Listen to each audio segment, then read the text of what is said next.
Market Peak with Seth and Matt.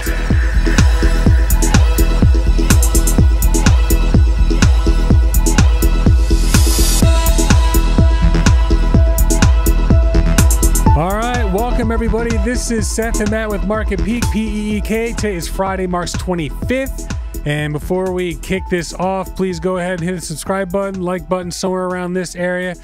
We got a lot to cover today. Shrimp had its big reveal. They stocked the PLs. Also, and if you don't know what I'm talking about, you'll find out very shortly. QuantumScape QS, we're thinking it's probably time for it to really start taking off again. Matt's going to have his 3 charts. As always, we're going to make our own predictions. And of course, we got to say it, we're not financial advisors. Do your research, your D squared, talk to your professionals, all that stuff. And please leave comments and share. We've been getting a lot of shares. We get a lot of subscriptions, which is great. Once again, we are a newer show. Been doing this about a month and a half, almost 2 months now, actually. So we really appreciate all the feedback, all the subscriptions, all that. That's for sure. So Matt, how's it going out there? Good, man. Yeah. A lot to talk about. Yeah. It was rough. It was a rough week. I mean, not all the way around. It wasn't as bad as the prior week, but it was pretty rough. And before we even get into that, you had been talking. I mean, we can talk about it a little bit, I guess. You've been talking about how, and this was last week. You'd mentioned that after options expiration, usually they'll dip the market, shake out the bears. Last week, I think it was Sunday, you're making your predictions. You weren't sure. You were thinking maybe it won't happen this time just because the market's been just so topsy-turvy. Wasn't the verbiage that you used. But you're saying that most of the time it drops, maybe not this week, but it certainly dropped, seems to have picked up a little bit. So do you feel like that's the drop, or do you feel like we might have some more coming? I do think that's the drop, okay, in my opinion. Sure. And we'll talk about why later when I go over the IWM chart. So Tesla is actually number 2, which is crazy. It's shot up recently. Palantir is number 3. Definitely happy about that. Really can't complain about that at all. I guess I'll assume my position. Sure. Actually, hold on. Something weird happening. What? You keep cutting out. I know. I'm stopping the applause because you keep talking. And then I stop it, and then I start again. Like something's weird, and I have to stop it again. Okay, here we go. So yeah, really happy Palantir's number 3. I bought a call. In fact, we can go ahead and jump over. So I have a call here at 31, expires the 23rd of April. I got some time. As you can see, got a lot of watt calls. In fact, I could have sold the $4 call today for like a 10% profit, and I probably should have. But I just didn't. I just feel like I can do a little bit better than that.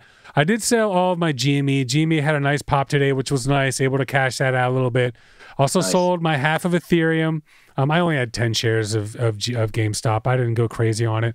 But I also sold my half of Ethereum. As you can see, I bought a QuantumScape call for coming up. Actually, it's not until May. So I got plenty of time for that. Actually, it was up $475 earlier today, but it dipped like everything else. And we're going to talk about why I bought that, also why I feel it dipped, all that stuff coming up pretty soon when we go into the news stories. And before we move on, I just want to say Palantir and Fuel Cell right now can suck it.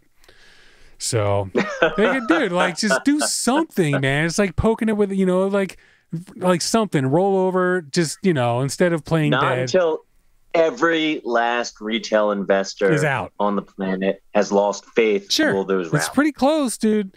Fuel Cell, dude. Fuel Cell. What a joke. I think we're there. You think we're there? I absolutely think we're there. I don't see how it can get much lower. I mean, it can, clearly. Let's jump into Fuel Cell real fast. Might as well. Let's get the 6 month. So, yeah, it was $2 for the longest time.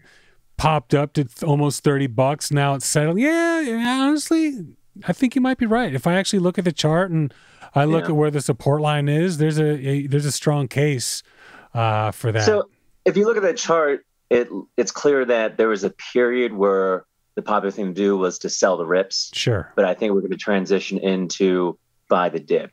Yeah. That kind of a mindset. Sure. I'm with you on that. Yeah. So it looks like, support was anywhere from like 1122. You could say 1147. It had a big bounce.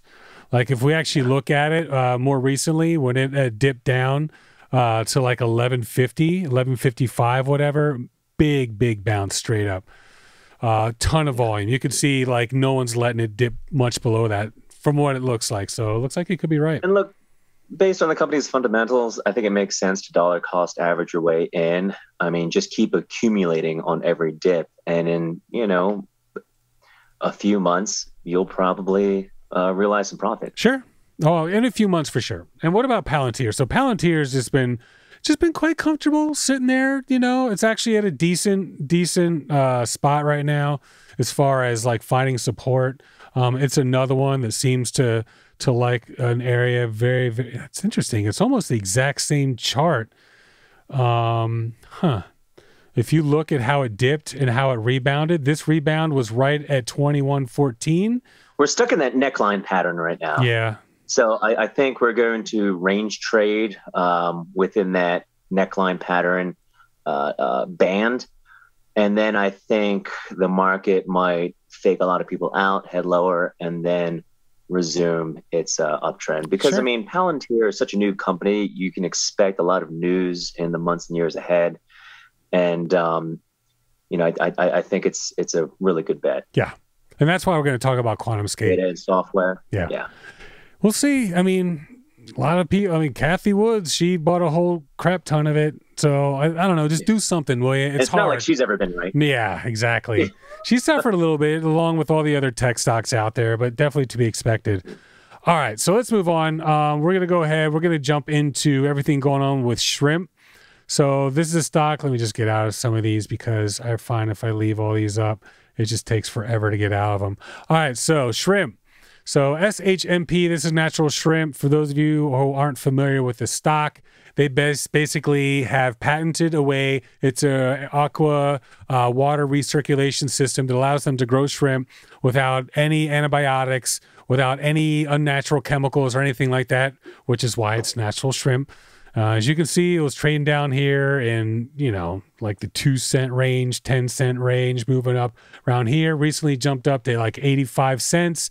Seems to have settled, seems to have support around the 50-cent level. There was actually someone who told me, it's actually a pretty cool community. I got to give Rob a shout out, filling me in with all the information. Yeah, he's great. Rob W. He's been great, just really helping me. In fact, one of the pictures I'm going to show you, he was helping me point out exactly who each person was. But someone had told me there is a wall or I guess a floor at 45 cents that just won't let it drop below that for very long. But anyway, long story short, they are a company, once again, they grow shrimp, all natural, big plant in Texas that was kind of like the final testing phase before they decided they were going to expand. They already had made moves to expand, Iowa being one of those. And what's cool is all of a sudden they started stocking the tanks to grow the shrimp with PLs, which is post-larvae. I'll show you a picture real fast so you actually get to see, but it's just little baby shrimp. Like it's when it comes out, it's like, okay, this is the shrimp. It's going to grow. These post-larvae, they grow to a certain size and they get moved into grow tanks where they mature. And then, of course, we all know what happens. We don't have to tell everybody, sheesh. But anyway, long story short, they went ahead and stocked everything going on in Iowa, which is pretty awesome. And then you can see there's a quick little video here. So this is the governor right here, Governor Kim Reynolds, as you can see up there. This is them just kind of taking a look at everything. Today they had the reveal. So the governor was there, which is really awesome. Peter Najarian, actually, let me get. Yeah. Yep. So he was there. The guy on CNBC. Yeah, pretty much, dude. So he's there, which is freaking awesome. So this that's a good sign. That's a very good sign. The fact that he's there, all he has to do is say shrimp and right? Yep. Is it that easy? Am I over exaggerating? I don't think so. Over exaggerating? I guess you could say over. Was that a double positive? Would that be a double positive? Anyway, so we like to under exaggerate and over deliver. Okay, there you go. So gentleman on the far right is Iowa Senator Jesse Green. He represents the district where this plant is located. This guy on the left, I don't know, is that Steven Spielberg? Looks like it could be Steven Spielberg. Just saying. And Bill D'Agato in here is the CFO. So, but it's cool, man. And Rob asked me to play this video. It's kind of a cool video. This was posted by, there's a shrimp, actually, Natural Shrimp Shareholders Group on Facebook. And this is a message sent to fellow shrimper in the group from one only Manny from Scarface. So it's a little video. It's 50 seconds long, but it is pretty cool. So let me, here we go. And boom. You know who this is? I'll remove my shades. Yeah, that's right, Manny. Yeah, and I have something to tell you. Okay? Your shrimp stock is already 12% of our adjusted gross. 12%. That's not peanuts, okay? I'm just saying, and it's only my opinion, but you're gonna have Sosa sending a fucking hit squad for you if you don't start making some moves. We have to, on the street, you know? Or else they're gonna come looking for us, for you, because I'm not around. It's so random, but it's actually, it's pretty cool. So Jane Street Capital, this was posted in one of the, I actually read it, as you can see, but this was actually reposted from this person here. How could she be manipulating, with the position that she's in, AITX as well as shrimp and all these other ones? Okay.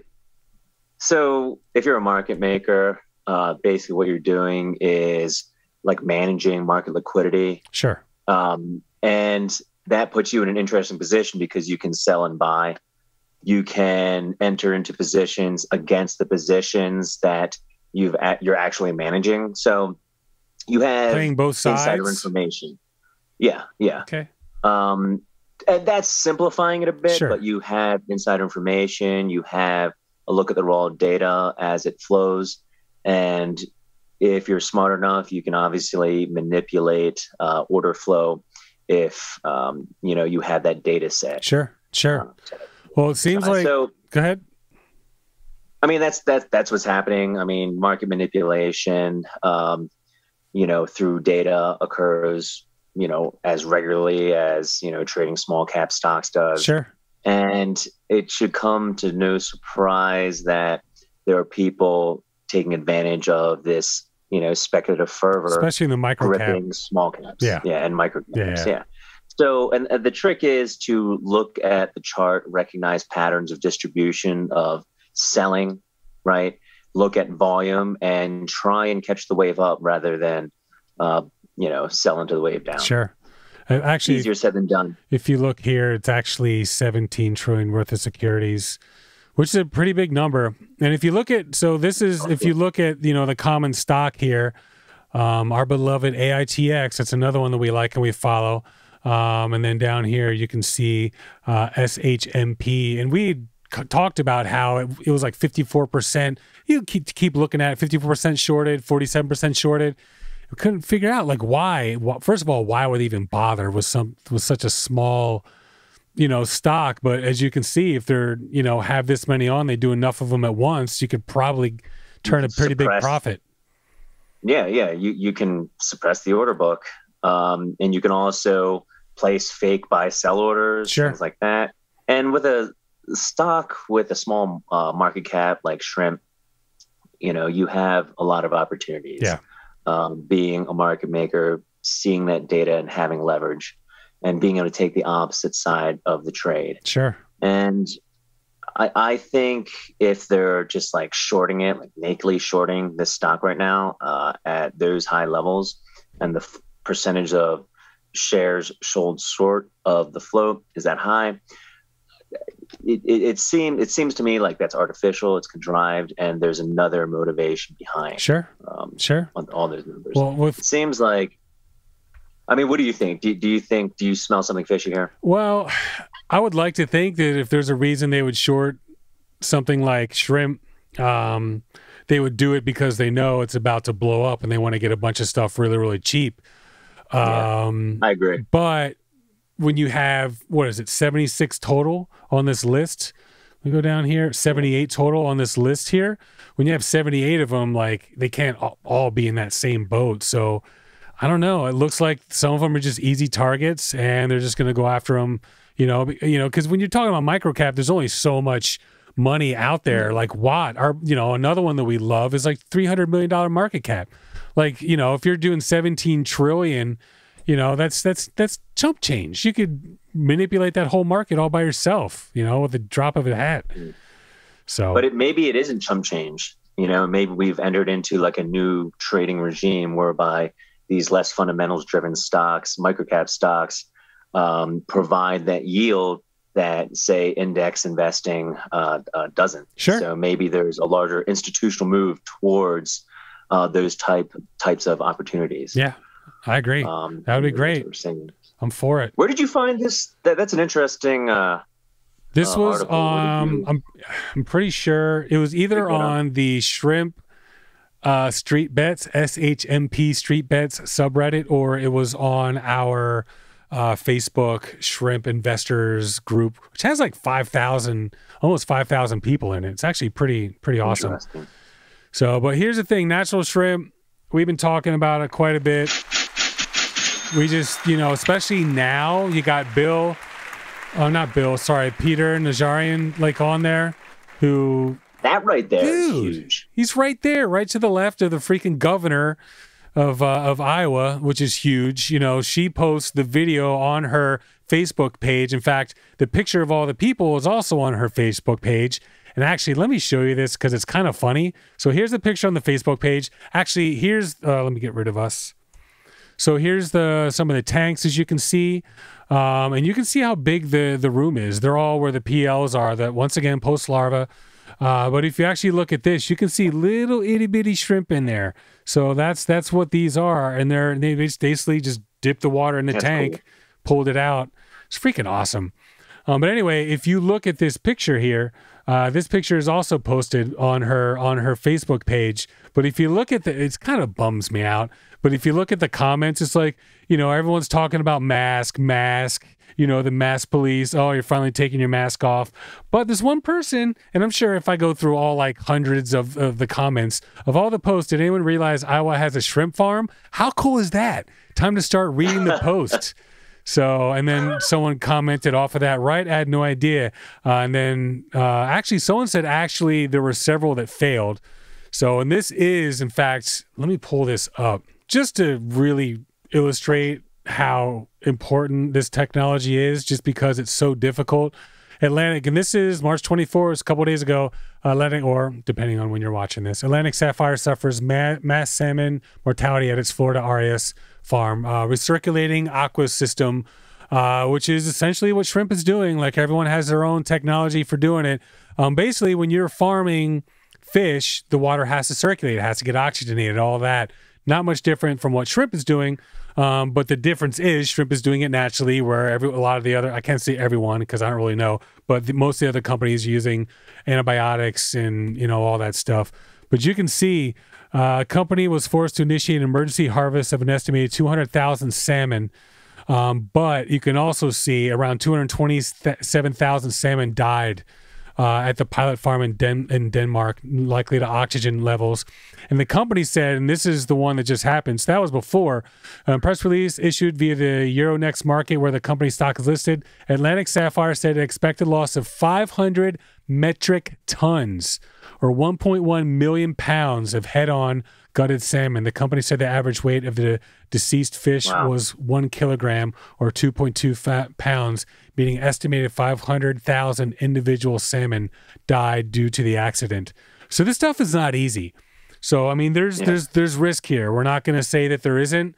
With natural shrimp, there is risk. The positive stuff is the last testing phase in Texas seems to be doing well. They passed their last inspection from, I think it's Texas Wildlife, whatever, to make sure everything's safe and all that stuff.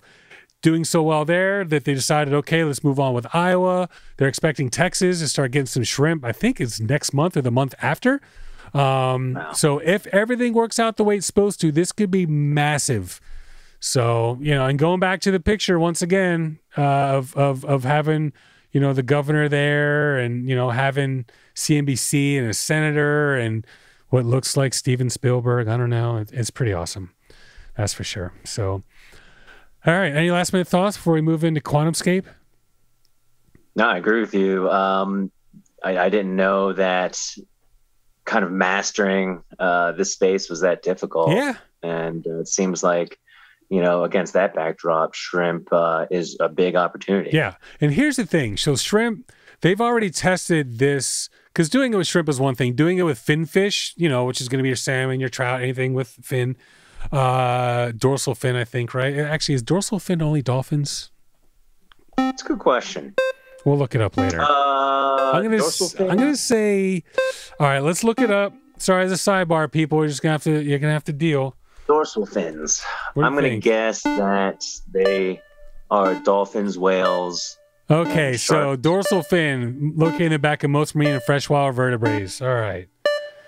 So I guess so. Anyway, so if you have a dorsal fin, fish, salmon, trout, all that stuff.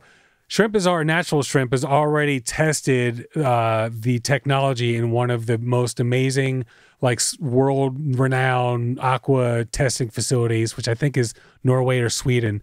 So they have the technology to do that with finfish. It's much more difficult. That's why they're starting with shrimp. Then they'll start moving into salmon and stuff like that. So yeah, but it's not easy. There's no doubt about that. All right, so QuantumScape. Let's jump into this one real quick. And the reason we're doing this is because, I was thinking I personally feel like it's ready to pop. Just a quick background of it. It hasn't been around for too long on the stock market. As you can see, it just, launched back in 2020. And thing is, they basically have solid-state batteries that don't need a polymer in the anode, which is really, really important because most of the time you're going to have a polymer on one side. And the problem with that is when you do that, and it's a polymer, polymers can't store energy. Obviously, they're not a metal, stuff like that. So you lose a lot of the ability to charge quickly, to, have more of a charge and to discharge more quickly as well. So I'm going to go ahead and read the technology off real fast, and then we'll get into why we think it's ready to go. Solid-state lithium metal battery is a battery that replaces the polymer separator used in conventional lithium-ion batteries with a solid-state separator. So basically, they use lithium as that separator instead of a polymer. Polymer, believe it or not, is just when you take large molecules, string them together. Silk, believe it or not, is considered a polymer. But imagine you could, let's exaggerate. You could take silk in a battery and replace that with metal. You're going to have a really, really awesome product. And there are other companies that are doing this, but they're not doing it quite the same. They're not doing it quite with lithium. What they have going on is really, really different. Volkswagen invested like $100 million. I think they did another 200. Anyway, they own like 30% of the company. Bill Gates invested $100 million as well through his Breaking Energy Ventures Fund. So they have a lot of backing. And if we go back to the chart, you can see it popped up here to about 100. And well, actually, let me go here. It's a little bit more accurate. So as you can see, it popped up to about $132. I bought it around 67 on the way up, was able to sell it on the way down to like 120. Haven't gotten back in until recently. And the reason why is because they're beginning smashed, first of all, like everybody else, with the whole tech sector. Let me go into the 3 month. You can see, actually, let me go into the 1 month. That's a distributive pattern. Yeah, for sure. Right there. Peak decline. Yep. Peak decline. But that only lasts for so long. Sure. And it really looks like we're also in the process of building out support. Yep. We have it, I think. I mean, it looks like support. Let's see here. Support. I mean, you could say we're kind of right there. Like, we're talking the low 40s. But here's the thing. The reason we have support here now is because they are doing a stock offering. And this just came out on Thursday. Yeah. So this came out on Thursday. They're offering 10.4 million shares at a proceeds of $416 million, basically $40 million a share, or $40 a share. So essentially that's what the stock is worth. Chances of it going below that are very, very slim. In my experience following, when they do an offering, the stock always going to hover. It happened to Watt. It happened TRXC. Even happened to Sundial more recently. When they're going to do an offering, stock's going to drop to about where that number is. Usually doesn't go much below that. And if you look at what they have going on, if you look at the history that they have with being able to rise, and you look at the investors, feel like they're at the bottom, and it doesn't really take much to get to where they were. I mean, if you look at where they were, I don't know, like a week ago, they're like 63. They do the stock offering or they announce it. And of course it plummets down to the low 40s, and then they release, this is what it's going to be. They expect to be finished by Monday. So by the time you guys watch this, most of you, Monday should be done. And that's usually when the stock goes back up. So please. Interesting. Yeah. Interesting. I don't have too much to say about price action on this one, Sure. other than I agree with you in the sense that I think this is a buying opportunity right here at this level. And even if we kind of dip below and pull a fake out, I still think dollar cost averaging in is the way to go. It's a solid strategy, especially if you plan on including this in your long-term portfolio. Yeah, I actually sold not a lot, because you don't need to sell a lot to get a lot. I sold a little bit of Amazon. I sold a little bit of Apple to buy some QuantumScape in my IRA. I don't like to sell stuff that's that big, but I don't know. I just like when stuff like that happens, I feel like, you know, it's okay to take a little bit of profit to put that into. Other people might disagree. It was not easy selling Amazon and Apple, but I really do feel like it was a good move to get in here. Well, investing in emerging technologies like solid state lithium batteries is a wise move. Sure.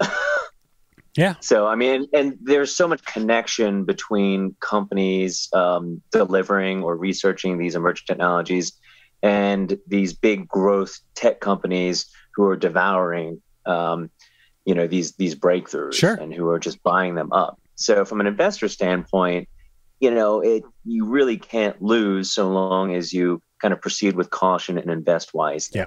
From a long-term this standpoint. is definitely long. They're thinking maybe 5 years they'll have something. Volkswagen owns a third of the company, so chances are they'll probably get first dibs, which is fine. They can be the test bed. After the whole diesel scandal and the emissions, deal, I feel like, maybe it's time for them to, pony up a bit and help the earth, by doing this, which is fine. Yeah. That's fair. And I really think what some people don't realize is that we're in this paradigm shift whereby you have all these automotive companies battling in the new EV space, which hasn't even really taken off yet. Yeah. So right now they're kind of consolidating the technology needed to develop and scale, smart transportation systems and networks. Sure. Just wait a few years from now when we actually transition into like a federal framework, right? For California is going to do it first. Network. We know it. Yeah. This space is going to explode, and like I said, there's no harm in exploring, taking on a little bit of risk now for your long-term portfolio. At the same time, the good thing about QS and a lot of these EV small cap stocks, micro cap stocks, is that they provide such a good trading range. Sure. That it also isn't a bad idea to try and look at some swing trades, maybe some options plays. I did, because if something is going to make a 40% move, that to me means that there's going to be like a counter move in the opposite direction at one point. Sure. And that's something to take advantage of. And I feel like it starts Monday. Like once the new shares, it's all done, and it's out, it's not going to move up until that happens. Because if people are going to be buying it, if 10.4 million is going to get released at $40 a share, like how could you possibly expect it to go up? I'm sure it can, but Monday's the day. That is for sure. We'll see. So this guy, Jagdeep Singh, basically he's the founder. And when this stock popped, when it was going up, he had an interview. I don't know, it might've been CNBC, but basically says like, yes, Volkswagen does own 30%, but we are not just Volkswagen. And because they own 30%, it's in their best interest to obviously get this out to whoever can get it. So, because people are thinking, well, it's Volkswagen, like, is everyone going to really be able to get their hands on the technology or whatever? But I just think it's a great opportunity. Monday is the day. This thing could completely explode. It's been sitting, right here, around the 40 area. It jumps up to 67, down to 41, jumped up to 64. I got a $55 call that expires in May. It wasn't, I didn't spend a ton, it was like 25 or 2,700 bucks, but still I expected to print. Strike price. What's that? Too. I like that strike price because it's within that distributive pattern trading range. Yeah. Right in the middle. So, I mean, we'll see what happens. I wanted to get another one. If my Watt call, in fact, that's the only reason why I thought about selling my $4 call for like a 10% profit earlier today. So I was going to buy another one. I was going to buy maybe like a $65 one that expired, I just really think it's going to go up there. And then when it does, that stock is going to move because people have been dying to get back in. Of course, they've been saying that about Palantir. So what the hell do I know? So I guess we'll start the chart segment then. Yeah. Okay. Sure. VIX, go ahead. Jump in. VIX. Let's do it. Close below 19. Yeah. 18.9. So I think your prediction was that it will finish an intraday below 20. I don't think you would have predicted 18. I don't know. You might have. But yeah, 18.9. Not mad at. That's for sure. And I think it'll continue to head lower. Yeah. Over the next 3 weeks. Maybe not in a straight line down. But it does look like it's breaking down a little bit, a partial result of, tensions cooling off between us and some of our trading partners, a new administration, a little more stability on the political front. Sure. Obviously, there's a lot of anticipation surrounding this next stimulus package, when and where, like the details. There's some infrastructure in there, but there's also the possibility of some tax hikes. So, the market is just on the rich folks, on the 1%, right? Or maybe the 2%, who knows? Yeah. I think the market is just kind of digesting some better news right now overall, and that's impacting the VIX. And like I said, I think over the next few weeks it heads lower. Yeah. And you've been saying, once it hits, 17, 18, next stop is 15, 16, and it could go all the way down. I didn't say that. The possibility. I said, the 17, 18 area, actually, I'm anticipating some sort of bounce off that area. But, going down to 17 from this level would be a pretty significant move, over a 10% move. And for an index that kind of like grinds slowly in one direction or the other, generally speaking, that could be that could be significant price action. Sure. I mean, it's happened. There's no doubt about that. So the IWM saw a pretty significant bounce on Thursday, actually, and now it's continuing to rally. It is still down 3% for the week, roughly. Yeah. But again, it's been outperforming the other indices on the way up. So when the IWM leads like this, that's typically a bullish sign. It's a sign that there's a risk on sentiment, that a lot of big investors are comfortable playing in, that kind of like less fundamentals driven, riskier, more volatile space. Sure. That's healthy for the market. The other indices typically follow to the upside.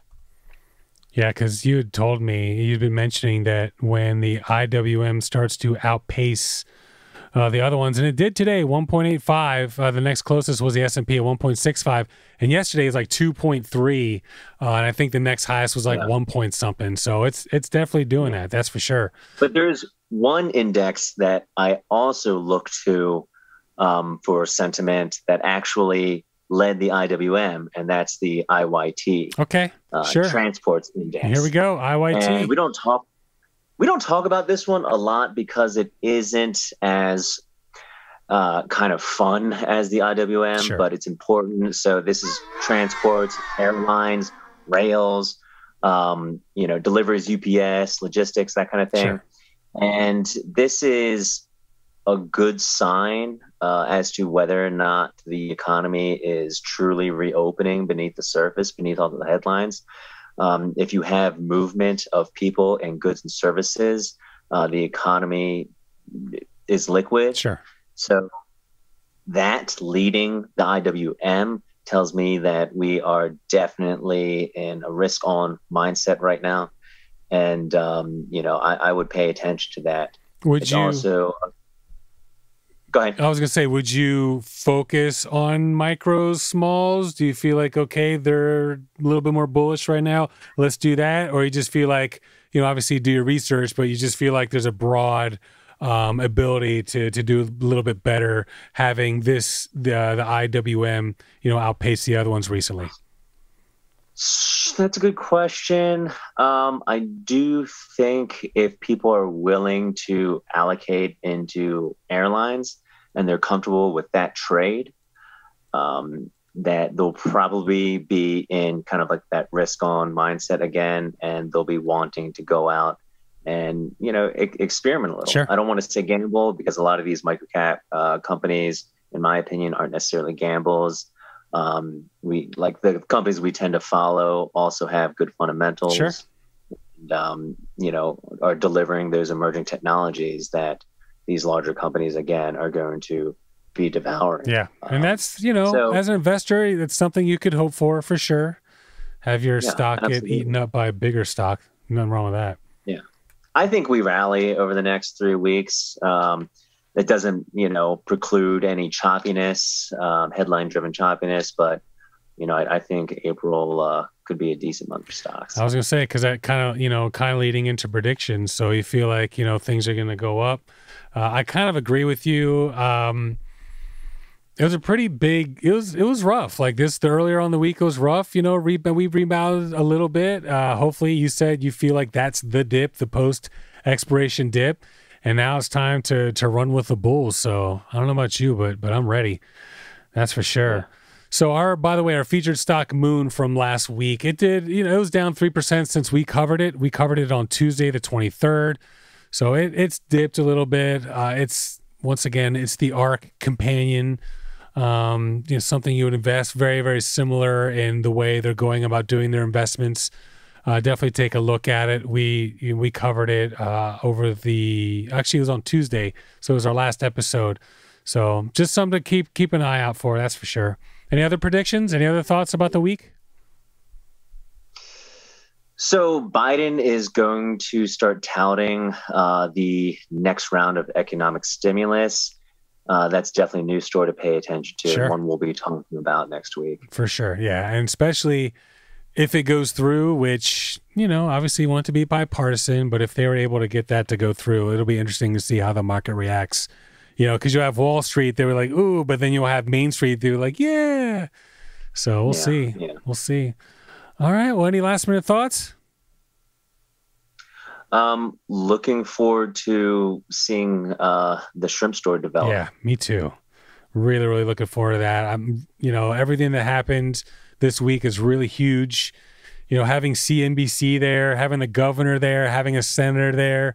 Granted, it's Iowa. It's not California, it's not New York, but still, it's pretty awesome. And I'm hoping that Monday, when all this stuff, there's always that delay after for press. Hopefully Monday, get a little press, get a nice little bump. It'll be pretty great. All right, well, please leave us a comment with your thoughts. If you've been watching this, way through and you haven't done so, please spank the like button and go ahead and subscribe. All that neat stuff. Really appreciate you guys watching. Definitely check out our other show, Because We Said So. It's a really, really awesome show. We definitely cover a lot of information about what's going on in the world and stuff like that. And it's a little bit more fun, a little bit more risque. But we, definitely, and I'll leave a link down below for you guys to check that one out also. So, all right, I guess that's it. Appreciate it. Rock on. Thanks for watching, and we'll see you guys tomorrow. Boom.